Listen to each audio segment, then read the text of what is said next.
सभी कंट्रीज़ के लिए ये एक्टिव डेथ है और यहाँ पे आप देख सकते हो कि यहाँ पे ये एक्टिव केसेस है, ये डेथ है, ये रिकवर्ड है और कुछ ऐसे ही हमारा सारा बता रहा है यहाँ पे, आप देख सकते हो। बट अब हमको क्या करना है कि हमको जब भी हमको ये नेम वेरिएबल को इस नेम वेरिएबल को इस फंक्शन में पास करना है, ठीक है। क्योंकि हमने यील्ड जो यूज़ किया है वो इस फंक्शन में यूज़ किया है और हमको इस नेम को ये एक बार जब लूप चलेगा तो इसमें नेम इक्वल टू यूएसए होगा, दूसरी बार चलेगा तो फ्रांस होगा, जर्मनी होगा, इस तरीके से होगा। अब हमको जब भी कोई नेम, इस नेम को, ये वाला जो नेम है, इस नेम को हमको यहाँ पे प्रिंट कराना है। हमको इस नेम को इस फंक्शन में पास कराना है, मतलब हमको ये जो नेम वेरिएबल है इसको दूसरे फंक्शन में पास कराना है। तो इसका दो तरीका होता है। अगर आपको लगता है कि नेम ऐसे पास हो जाना चाहिए, कैसे पास हो जाना चाहिए, अगर मान लो किसी ने नेम वेरिएबल बनाया, ठीक, फिर एक नेम वेरिएबल बना के स्ट्रिंग बना के छोड़ दिया और यहाँ पे हमने यहाँ पे तो ये चीज़ है। अगर आपको लगता है कि नेम एक सेकेंड, हाँ, अगर आपको लगता है कि अगर हम यहाँ पे एक ग्लोबल वेरिएबल बनाया नेम इक्वल टू कुछ इस तरीके से, अब जब ये नेम कॉल होगा तो इसको मॉडिफाई कर देगा, इसमें कुछ डेटा इनपुट कर देगा और हम वही नेम यहाँ पे कॉल करेंगे। तो अब देखो क्या होता है, नेम हमने कॉल कर दिया, सेव कर दिया। अब इसको रन कराता हूँ।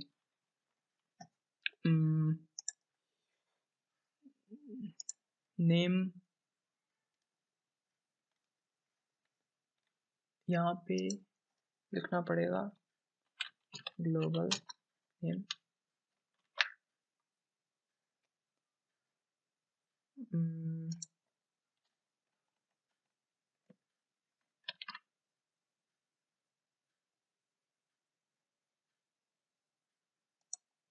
तो अब देखो, अब हमको क्या करना है कि जब भी कभी भी, मैं आपको बता रहा हूँ कि ये आपको मैं समझाने की कोशिश कर रहा हूँ। अगर आपको ये जो नेम वेरिएबल है, इस नेम वेरिएबल में बार बार कंट्रीज सेलेक्ट होंगी।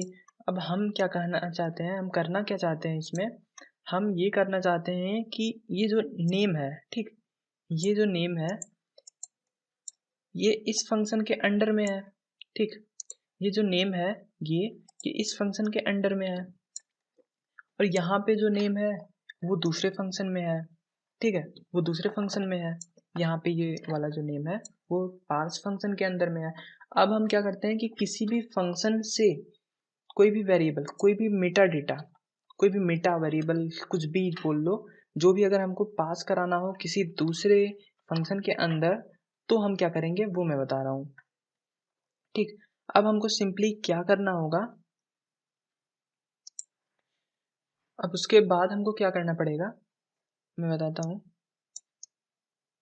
बीच बीच में वीडियो मुझे पास करना पड़ता है नॉइज़ के नाते। अब हमको क्या करना पड़ेगा, जैसे जहाँ पे ये यील्ड रिस्पॉन्स डॉट फॉलो लिखा है, यहाँ पे अब हमको क्या करना पड़ेगा कि यहाँ से मेटा डेटा को पास कराना पड़ेगा। मेटा इक्वल टू, मेटा जब भी पास कराएंगे ये एक डिक्शनरी होगी कुछ इस तरीके से, डिक्शनरी में की वैल्यू पेयर होगा, तो ये हमारा होगा कंट्री नेम। तो कंट्री नेम बनाया, कंट्री नेम में हमने नेम पास करा दिया कुछ इस तरीके से, कंट्री नेम में नेम पास करा दिया। अब ये क्या होगा, इससे क्या होगा, इससे जो हमारा ये नेम होगा, ये वाला जो नेम होगा, जब जब ये फंक्शन कॉल होगा तब तब ये नेम हमारा इस फंक्शन में ट्रांसफ़र हो जाएगा। जब जब ये कॉल होगा तब तब जो नेम आएगा वो इस फंक्शन में ट्रांसफ़र हो जाएगा, ठीक है। अब हमको क्या करना है कि अब ट्रांसफ़र तो हो जाएगा, अब हमको यहाँ पे नेम निकालना है। तो हम यहाँ पे नेम इक्वल टू नेम, या फिर बोल लो कंट्री नेम बोल लो, कुछ भी आप नाम रख लो, कंट्री नेम इक्वल टू, अब हमको क्या करना पड़ेगा, response dot request dot Meta. अब हमको इसमें कॉलम में लिखना है, हमको जो सर्च करना है, हमको सर्च करना है कंट्री नेम, क्योंकि अब हमने क्या किया कि रिस्पॉन्स में हमने रिस्पॉन्स डॉट रिक्वेस्ट और हमने मेटा, हमको क्या करना है रिस्पॉन्स ऑब्जेक्ट में हमको मेटा को रिक्वेस्ट करना है और हमने कंट्री नेम यहाँ से सर्च किया, तो जो यहाँ पे ये वाली कंट्री नेम है वो यहाँ पे इस फंक्शन के अंदर आ चुकी है। अब हमको सिंपली क्या करना है, यहाँ पे इस फंक्शन के अंदर हमको कंट्री नेम यूज़ करना है और सेव कर देना है। अब आप देखोगे कि यहाँ पे कोई एरर नहीं आ रही है, यहाँ पे कोई एरर नहीं आ रही। अब हम इसको रन कर सकते हैं। रन करने के लिए Scrapy crawl corona virus enter करा, पाइपलाइन खुल चुकी है।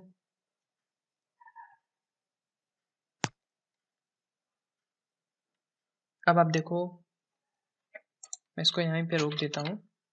हाँ, अब आप देखो यहाँ पे country name Canada, active cases जितना, कंट्री नेम रसिया। अब देखो आप डिफरेंट कंट्री नेम आ रहे हैं, इजराइल आ रहा है, ऑस्ट्रेलिया आ रहा है, इक्वाडोर आ रहा है, सब चीज़ आ रहा है। ठीक, यहाँ पे आप देख सकते हैं India, active cases 28,000, death 8 almost 900 and recovered 6,523।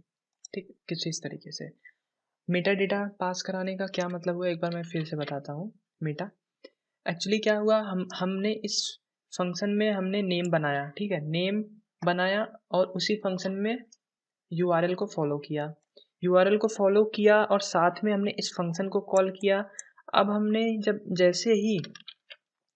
अब हमने क्या किया, नेम को, ठीक, हमको मेटा कंट्री नेम में पास कराया। इससे क्या होगा, ये नेम आ जाएगा हमारा इस फंक्शन के अंदर। ठीक, इस फंक्शन के अंदर आने के बाद हमने इसको यहाँ पे प्रिंट करा लिया। हमको यहाँ पे country name equal to name, यहाँ पे मेटा डिफाइन करना पड़ेगा और जो कि एक डिक्शनरी होगी, और यहाँ पे हमको उस मेटा को इस फंक्शन में सर्च करना पड़ेगा, जो कि हमने यहाँ पे किया है इस पार्ट में। ठीक, कुछ इस तरीके से। तो अगर हमको क्या करना है, इसको अब हम CSV में ले सकते हैं। CSV में लेने के लिए Scrapy crawl corona virus flag, मैं देता हूँ उसको कोरोना वायरस डॉट CSV। ठीक, एंटर करता हूँ।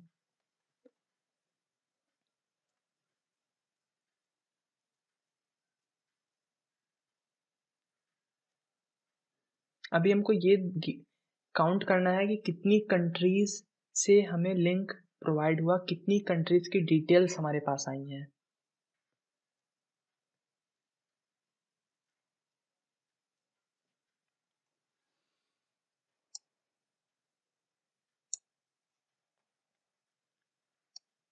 Total count 429, duplicate filter 210, time इतना, data corona virus dot CSV हमने ओपन किया। अब आप यहाँ पे मैं क्लिक करता हूँ तो आप देखोगे 211 केवल डेटा हमारे पास आए हैं। ठीक, और एक चीज़ मैं आपको बताना चाहता हूँ कि इसमें ऑर्डर, कंट्रीज़ की जो ऑर्डर होते हैं वो डिफाइंड नहीं होते। अगर आपको डिफाइन करना होता है कंट्रीज़ का ऑर्डर तो हम आइटम्स में लेते हैं, वहाँ पे भी कंट्रीज़ के ऑर्डर पे फिक्स नहीं होते। तो इसमें जब भी हम CSV या JSON में एक आउटपुट लेंगे तो हम कभी क्या होता है कि ऑर्डर चेंज हो जाता है। वो ऑर्डर इसलिए चेंज हो जाता है, कभी कोई पेज जल्दी खुल जाती है, कोई पेज बाद में खुल जाती है, तो उस हिसाब से ऑर्डर चेंज हो जाता है, ठीक है। अब हमको क्या करना है, हमारे पास रिक्वेस्ट कम आए, ठीक है, हमारे पास 4 to 9 कंट्रीज़ के आने चाहिए थे, हमारे पास नहीं आए, हमारे पास 200 के आसपास कंट्रीज़ के आए हैं। तो अब हमको क्या करना है, एक्चुअली हम इसमें ना एक और तरीका कर सकते हैं जो कि ये प्रॉब्लम सॉल्व कर देगा। प्रॉब्लम कैसे सॉल्व होगा, हमको क्या करना है, हमको यहाँ पे एक कंडीशन लिखनी है, इफ़ लिंक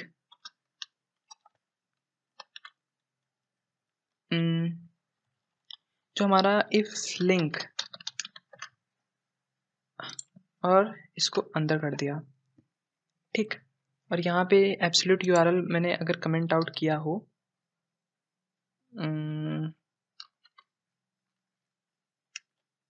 कंट्रोल जी कर देता हूँ। यहाँ पे एब्सोल्यूट यूआरएल मैंने बनाया था, मैं इसको हटा भी सकता हूँ, इसको मैं कमेंट आउट कर देता हूँ। और मैं क्या करता हूँ, जो एब्सोल्यूट यूआरएल है मैं इसको लिंक भी कर सकता हूँ। मैंने इसको लिंक कर दिया। अब मैं क्या करूँगा, इफ लिंक,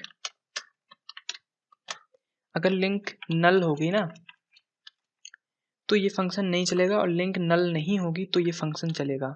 इससे क्या होगा कि लिंक के ऑर्डर डिफाइंड हो जाएंगे, ठीक। लिंक के ऑर्डर डिफाइंड हो जाएंगे और हमको जितनी बार लिंक मिलेगा उतनी बार फंक्शन चलेगा। इससे लिंक रिक्वेस्ट के ऑर्डर डिफाइन हो जाएंगे। अब मैं कैसे बताता हूँ, मैं अब रन करता हूँ, ठीक है। इसको Scrapy SCRA Scrapy crawl corona virus output corona virus data dot CSV।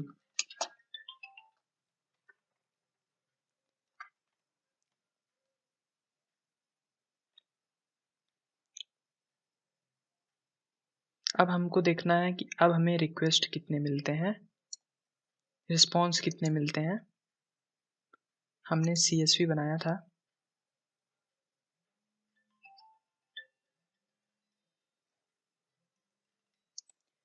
Sorry call attend करना था। अब आगे बढ़ते हैं।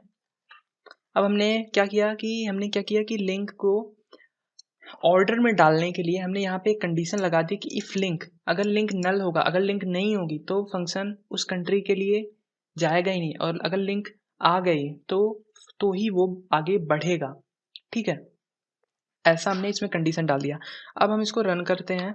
रन करने के लिए सबको पता है क्या करना है, स्क्रैपी क्रॉल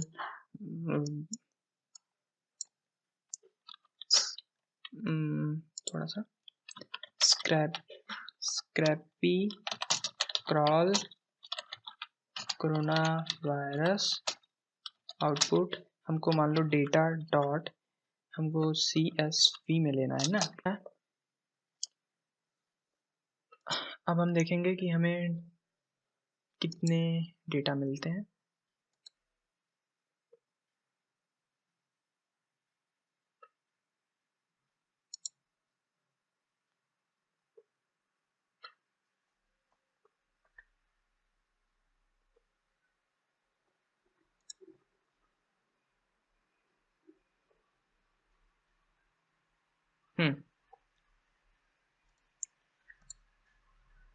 अब आप देखिए कि हमें 212 डेटा मिले हैं, मतलब इसने फिल्टर किया और जितने कंट्रीज हैं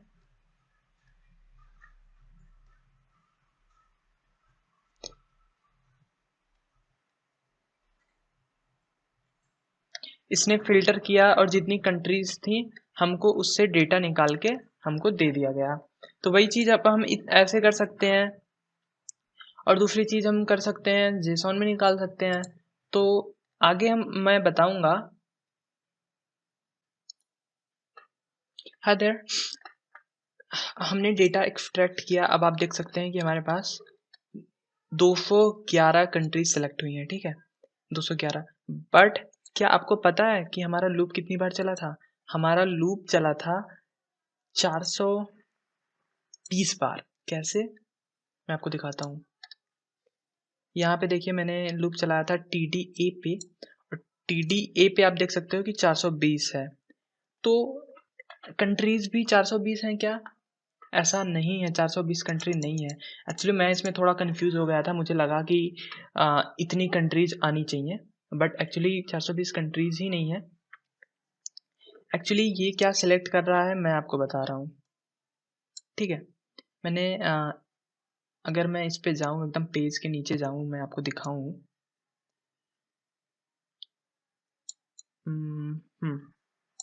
सबसे लास्ट हमारा क्या था मैं आपको दिखाता हूँ। 389, 395। अब मैं यहाँ से आपको बताता हूँ। सेल्स 409, 10, 12 यहाँ पे, और मैं आपको नीचे आता हूँ, यहाँ पे आता हूँ 414। अब आप देखिए कि यहाँ पे ये कोई कंट्री नहीं है, यहाँ पे कोई लिंक नहीं है, यहाँ पे नेम तो है बट कोई लिंक नहीं है। इसका मतलब है कि कुछ यहाँ पे 420 केसेस हैं, 420 बार लूप चल रहा है, लेकिन 420 बार हमें लिंक नहीं मिल रहा। ठीक है, इसलिए जब 420 बार लिंक हमें मिल ही नहीं रहा है, इसलिए 420 बार तो कंट्री के यूआरएल निकल ही नहीं सकते। जब 420 बार हमें यूआरएल मिल ही नहीं रहा तो 420 बार कंट्री आ ही नहीं सकती और नेक्स्ट पेज जा ही नहीं सकता, डेटा मिल नहीं सकता। ठीक है, तो मतलब साफ है कि 420 बार भले लूप चल रहा है बट कंट्री 212 ही सिलेक्ट हो रही हैं, क्योंकि कंट्री 212 है। ठीक है, तो ये था कि हम कैसे स्क्रैप करते हैं। अब मैं इस data.csv को हम स्प्रेडशीट में खोलेंगे। स्प्रेडशीट में खोलने के लिए कॉपी रिलेटिव पाथ कर लो, ऑल्ट आर करो, विंडोज आर सॉरी, फिर पेस्ट करते हैं। ओ सॉरी, यहाँ पे ऐसे खोलना होगा, ये copy paste, Windows R, control D, enter. अब हम थोड़ा इसको एनालाइज करते हैं। सबसे पहले मैं इसको फॉर्मेट करूँगा। फॉर्मेट करने के लिए यहाँ पे आप देख सकते हो फॉर्मेट एज टेबल, यहाँ पे ये कर लो, ओके कर दो। ठीक है, इससे अब हम क्या करते हैं कि अब इसको हमको सॉर्टिंग करनी है। तो यहाँ पे देखो कि सॉर्ट करने के लिए नंबर फिल्टर लगा हुआ है, less than, equal than, top 10 आप सेलेक्ट कर सकते हो। टॉप 10 आप देख सकते हो, टॉप 10 में जहाँ पे सबसे ज़्यादा केसेस हैं आप देख सकते हो, एक्टिव केसेस सबसे ज़्यादा यूएसए में है। फिर ऐसे टॉप 10 आप सिलेक्ट कर सकते हो। इसमें डेथ आप सिलेक्ट कर सकते हो, आप सम भी कर सकते हो टोटल कितने केसेस हैं। ठीक है, और आप क्या कर सकते हो, इसमें सॉर्टिंग कर सकते हो। सॉर्टिंग करना कैसे है, आप sort smallest to largest, largest to smallest कर सकते हो। तो आप जब smallest to largest to smallest करोगे तो यहाँ पे रैंकिंग आ चुकी है कि इंडिया, अब हम देखते हैं वर्ल्ड में कौन सी रैंकिंग पे रखता है कोरोना वायरस के मामले में। बहुत नीचे मुझे लग रहा है,